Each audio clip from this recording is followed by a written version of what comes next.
शेखुल इस्लाम हज़रत मुफ्ती मोहम्मद तकी उस्मानी मद्दज़ुल्लाह आली फरमाते हैं कि मेरी हमशीरा के दांत ख़राब हो गए थे। एक मरतबा वो दांत निकलवा कर वालिद साहब की खिदमत में हाज़िर हुई।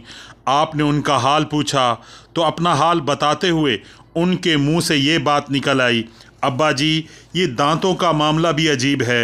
ये अजीब है कि बचपन में निकलते हैं उस वक़्त भी तकलीफ़ देते हैं, जब टूटते हैं तो उसमें भी तकलीफ़ देते हैं। वालिद साहब ने यह बात सुनकर कदरे नागवारी के साथ फरमाया, बेटी, तुम्हें इन दांतों की बस दो बातें याद रहीं। उन्होंने आते हुए तकलीफ़ दी, जाते वक़्त भी तकलीफ़ दे रहे हैं। इन दोनों के दरमियान साला साल तक तुमने इस खुदाई मशीन को इस्तेमाल करके जो लज्जत और राहत हासिल की है उसकी तरफ ध्यान ही नहीं है।